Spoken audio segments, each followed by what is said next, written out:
우리 함께 본문 말씀 같이 보도록 하겠습니다. 마태복음 28장 18절부터 20절까지 말씀입니다. 예수께서 나와 말씀하여 이르시되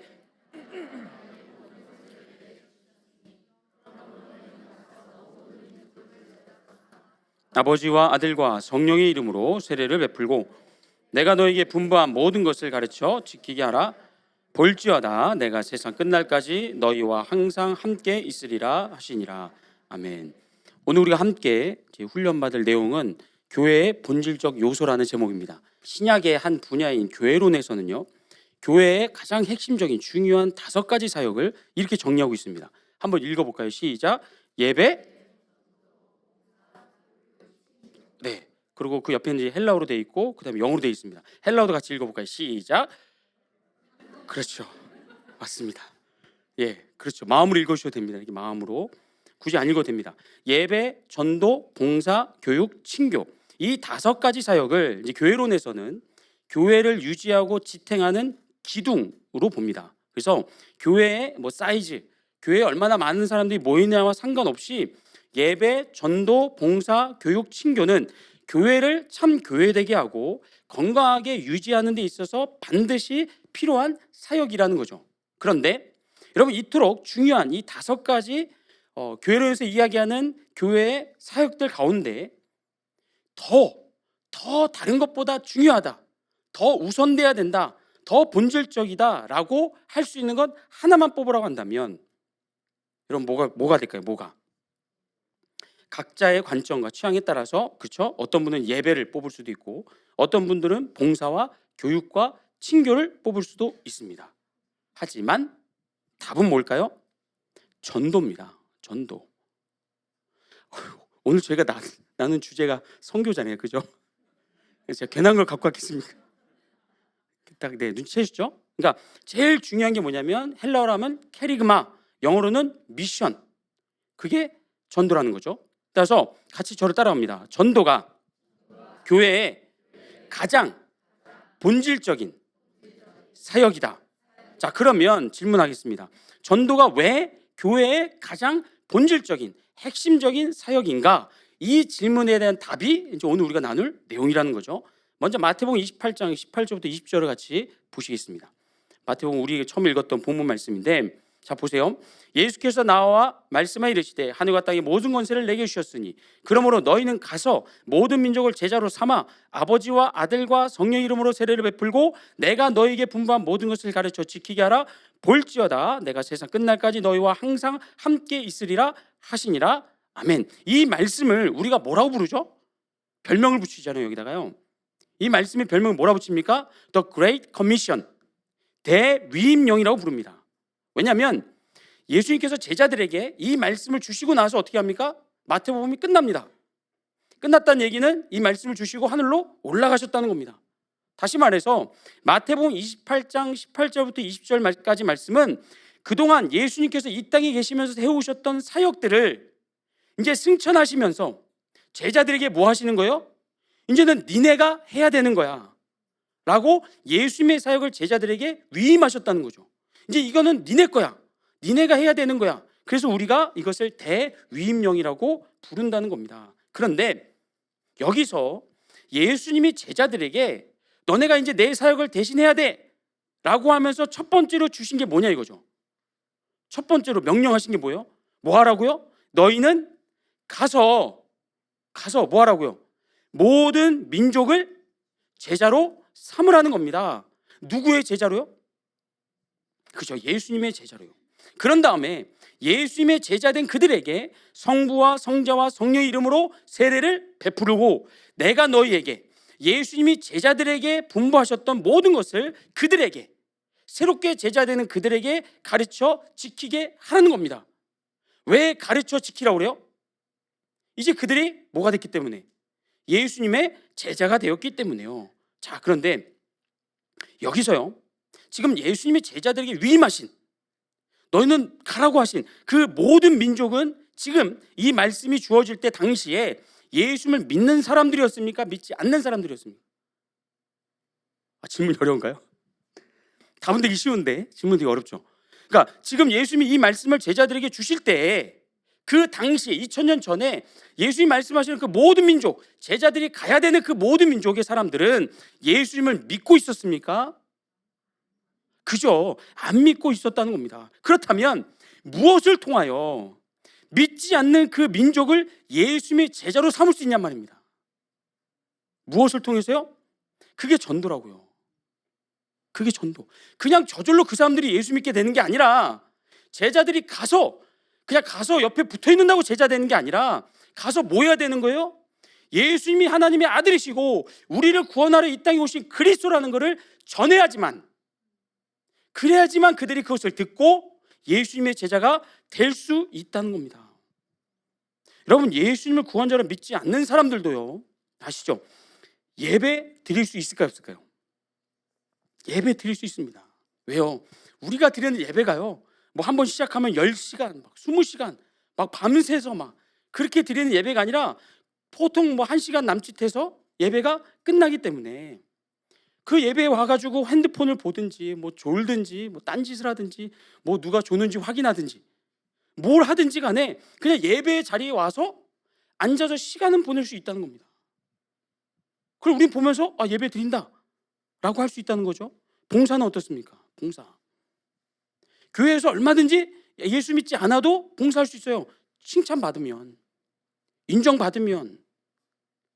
교육도요, 양육도 교회 안에서 얼마든지 받을 수 있습니다. 단 인도자가 힘들겠죠, 그죠? 예수 믿지 않는 분들이 이렇게 사람 사기로 양육 받았는데 그분한테 막 설명하는데 못 알아듣고 딴 얘기하고 그러면 인도자가 힘들겠지만, 어쨌든 예수 믿지 않아도 교회에서 실시하는 교육, 양육에 참여할 수 있다는 겁니다. 뭐 친교는 말할 것도 없죠. 이처럼 예수님을 구원자로 믿지 않아도 예배, 봉사, 교육, 친교 다 가능합니다. 하지만 아무리 그런 것들에 잘 참여하고 열심을 갖는다 하더라도 예수님을 구원자로 믿지 않으면 뭐가 될 수 없어요? 예수님의 제자는 될 수가 없다는 겁니다. 그리고 예수님의 제자가 아닌 사람들이 하는 예배, 봉사, 교육, 친교는 하나님이 보실 때 다 뭡니까? 꽝이라는 거예요. 아무것도 아니라는 거예요. 뿐만 아니라 본인 자신에게도 그렇게 큰 유익이 없다는 겁니다. 예수 믿지 않으면 뭐 교회 와서 사람들을 사귈 수 있고 또 친한 사람도 만날 수도 있고 뭐 어떤 일정의 도움을 받을 수는 있겠지만, 예수님의 제자들만이 누릴 수 있는 제사함의 감격과, 그죠?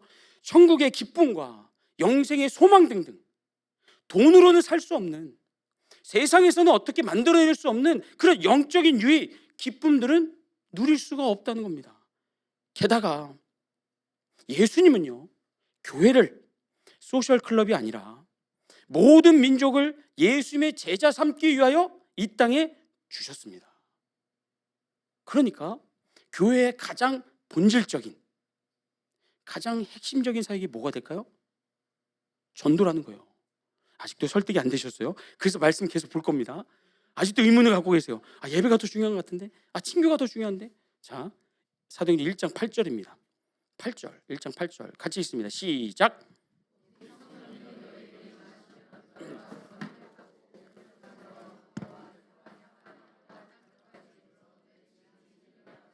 아멘. 함께 읽은 사도행전 1장 8절 역시도 예수님께서 승천하시기 직전에 제자들에게 주신 말씀입니다. 그래서 어떤 면에서는 마태복음 앞서 봤던 28장의 다른 버전이라고 할 수 있습니다. 근데 여러분, 성령이 임하시면 예수님의 제자들이 권능을 받게 된다는 거예요. 근데 그 받은 권능을 가지고 뭐 한대요? 뭐 어디 가서 뭐 자리 차리고 뭐 사람들 예언해주고 뭐 치료해주고 이거 하랍니까? 성령이 임해서 권능을 받게 되면 제자들이 어떻게 된대요? 땅끝까지 이르러. 다시 말하면 제자들이 가는 곳마다, 제자들이 만나는 사람들이 누구든지 관계없이 그들 앞에서 제자들이 어떻게 된다고요? 예수님의 증인이 된다는 겁니다.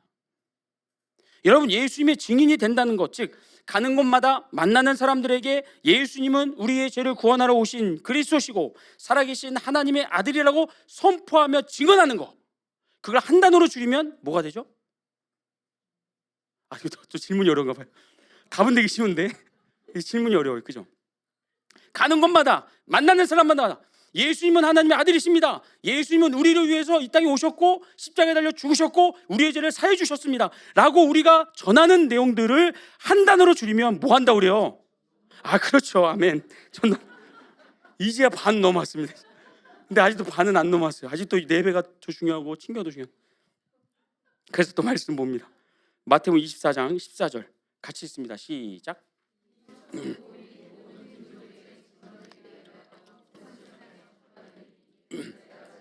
아멘. 여러분, 성경은요 지금 언제 이 세상의 역사가 끝난답니까? 언제 세상이 종말이 온대요? 그렇죠. 미국과 이스라엘이 아랍인들을 이렇게 향해서 선전포고를 하거나 누가 고의든지 실수든지 핵무기 버튼을 누를 때 종말이 온다고 성경은 말씀하지 않습니다. 또는 태양계를 떠도는 수많은 소행성들이 갑자기 지구로 돌진해서 지구와 충돌하면 세상이 끝날 것이다 라고 말씀하지 않습니다. 이 세상을 만드셨고 이 역사를 시작하신 하나님께서 분명히 말씀하셨습니다. 언제 세상이 끝난다고요? 천국 복음이 모든 민족에게 증언될 때, 천국 복음이 모든 민족에게 전파될 때, 이걸 한 단어로 줄이면 전도가 된다는 겁니다. 저 줄었죠? 왜 소리가? 다시 20% 빠져나갔습니다. 자, 전도는요 이처럼 단순히 교회의 여러 사역들 중에 하나가 아니라 지금 뭐하고 연결되어 있는 겁니까? 세상의 종말과 연결된 유일한 교회 사역이라는 겁니다. 믿으십니까? 예배, 봉사, 친교 다 중요해요. 양육도 중요해요. 그런데 이 세상의 종말과 가장 밀접하게 연관되어 있는 교회 사역이 뭐라고요? 전도라는 겁니다. 자, 지금까지 우리가 살펴보았던 마태복음 28장, 24장, 사도행전 1장의 말씀만 가지고도 사실 전도의 중요성은 충분히 제가 설명드렸습니다. 물론 아직 안 믿는 분들이 계시긴 하지만 저는 최선을 다했습니다. 그런데 말씀 하나 더 보셔야 돼요. 더 보셔야 돼요. 사도행전 5장으로 갑니다. 사도행전 5장 40절부터 42절 한번 읽어보겠습니다. 시작.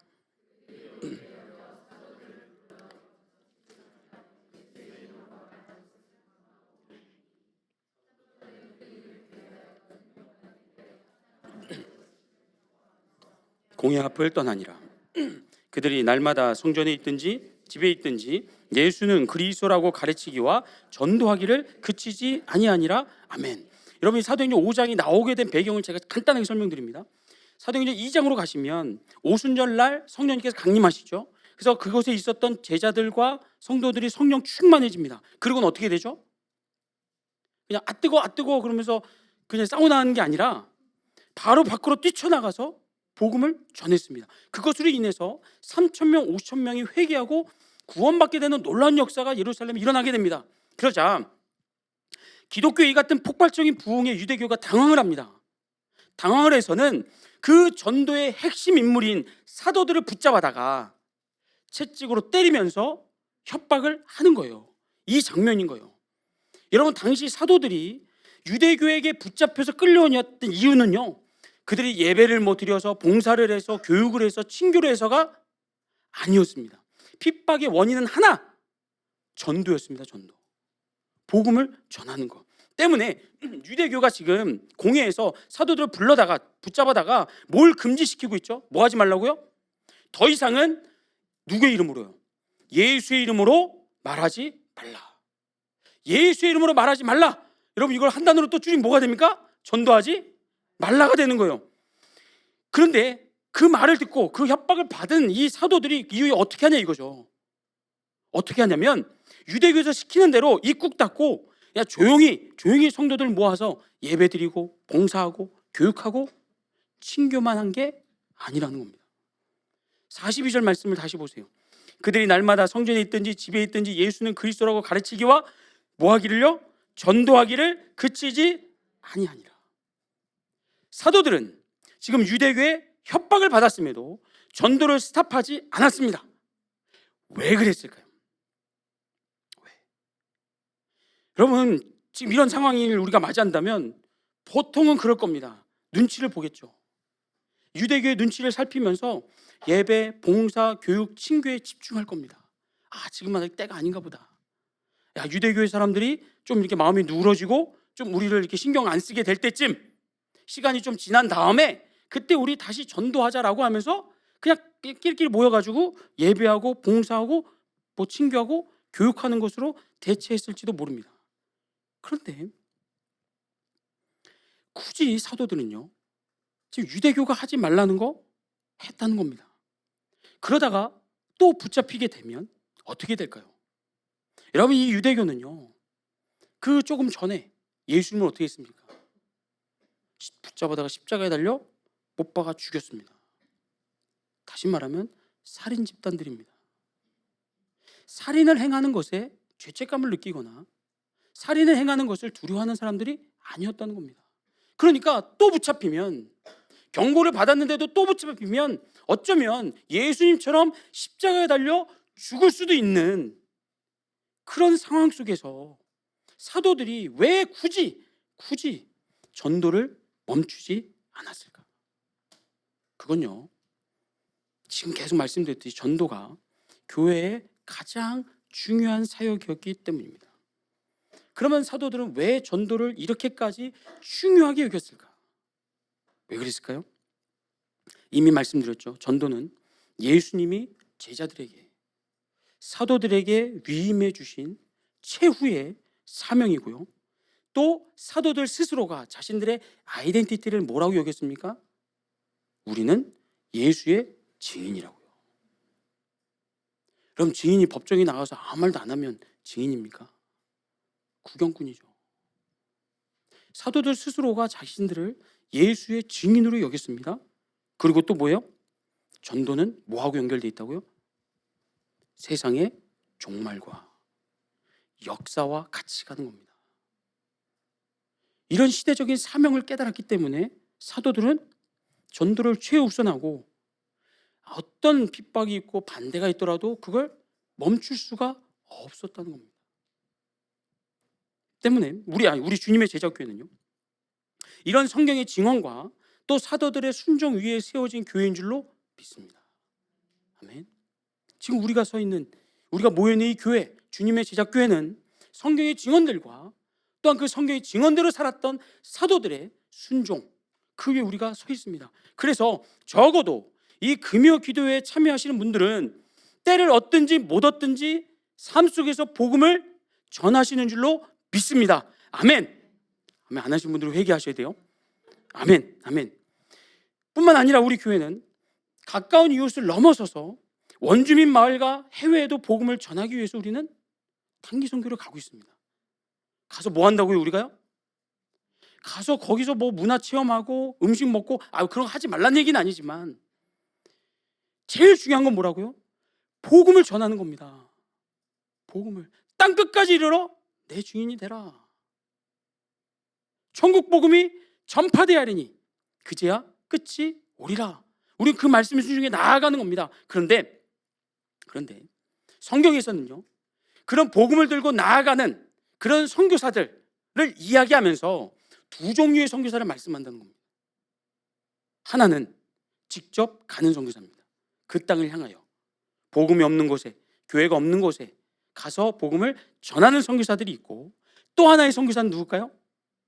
그들을 뒤에서 지원하는, 든든한 지원군이 되는, 보내는 선교사가 있다는 겁니다. 자, 골로새서 말씀 봅니다. 골로새 4장 2절부터 3절 말씀입니다. 같이 읽습니다. 시작.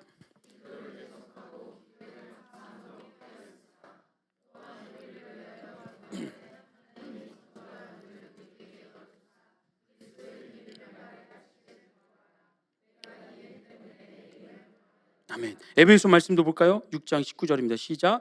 또 나를 위하여 구할 것은 내게 말씀을 주사 나로 입을 열어 복음의 비밀을 담대히 알리게 하옵소서 할 것이니, 이를 위하여 내가 쇠사슬의 메인 사신이 된 것은 나로 이 일에 당연히 할 말을 담대히 하게 하려 하심이라. 아멘.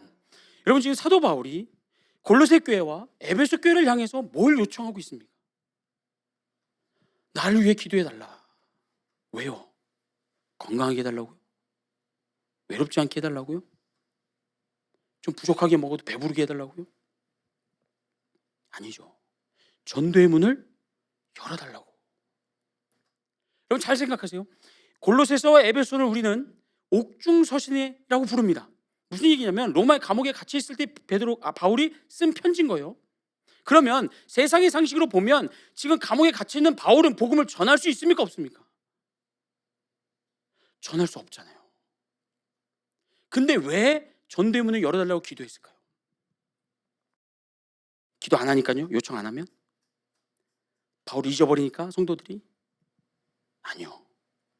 바울 자신을 위한 겁니다. 세상의 눈으로 보면 복음을 전할 수 없는 상황인 거예요. 사방이 우겨쌈을 당하고 있고 막혀 있는 거예요. 그런데도 불구하고 바울은 뭘 잊기를 원치 않았던 거예요. 뭘 잊어버릴까 봐 잊지 않으려고 성도들에게 뭘 요청하고 있습니까? 내가 감옥에 갇혀 있다 하더라도, 내가 매여 있다 하더라도 내 사명은, 내가 해야 될 일은 뭐라고요? 전도라고요. 이 전도의 사명을 혹이라도 내가 상황에 막혀서, 낙심되어서, 좌절해서, 절망해서 그걸 잊어버리지 않을까. 여러분 성도들이요, 나를 위해 기도해달라고. 전도의 문을 열어주시고 나를 하여금 담대하게 해주셔서 상황을 뛰어넘어 복음을 전할 수 있도록 나를 위해 기도해달라고 바울이 지금 요청하고 있다는 겁니다. 사랑하는 성도 여러분, 오늘 이 자리에는 이번에 치이스와 멕시코로 떠나는 단기 선교사들이 모여 있습니다. 그러나 그분들만이 다가 아닙니다. 여기는 또 누가 있습니까? 그들을 뒤에서 후원하는, 지원하는 든든한 지원군들이 같이 있습니다. 따라서 우리 모두는 다 뭡니까? 선교사입니다. 아멘? 자, 한번 저를 따라해 봅시다. 나는 선교사입니다. 옆에 사람 보시고요. 당신은? 기분 나빠하지 마세요. 선교사입니다. 막 이러면 막 절레절레 흔드는 분이 있어요. 나 안 할 거예요. 선교사 안 할 거예요. 당신이나 열심히 하세요. 아닙니다. 우리 모두는 다 뭐예요? 선교사입니다. 우리 모두는 다 호흡이 있는 날 동안은, 하나님이 우리에게 이 땅에서 삶을 허락해 주시는 날 동안에 우리의 사명은 복음을 전하는 겁니다. 때를 얻든지 못 얻든지, 내가 처한 상황이 대궐에 있든지 감옥에 있든지, 먹을 것이 많든지 부족하든지, 건강하든지 건강하지 않든지 상관없습니다. 하나님이 우리를 이 땅에 남겨두시는 한 우리에게 허락된 최후의 사명, 끝까지 우리가 붙들어야 될 사명은 뭐라고요? 복음을 전하는 겁니다. 가서 전하시든지 아니면 가시는 분들을 열심히 기도로 후원하시면서, 하나님 저들이 나아갈 때 혹시라도 어려움을 만나거나 문제를 만나서 낙심하지 않도록, 침묵하지 않도록, 두려워 떨지 않도록, 부끄러워하지 않고 수치스러워하지 않도록 주님 저들을 전도문을 활짝 열어주시옵소서. 담대함을 주시옵소서. 기쁨을 주시고 감사와 찬송을 주셔서 주님이 우리에게 맡겨주신 마지막 사명 끝까지 감당하는 저희들 되게 하여 주시고, 그들이 누리는 기쁨을 우리도 같이 누릴 수 있도록 은혜 허락하여 주시옵소서.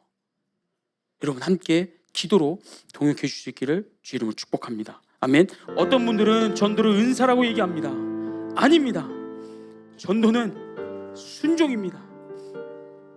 할 수 있는 사람만 하는 게 전도가 아니라 예수 믿고 구원받았으면 당연히 전도해야 되는 겁니다.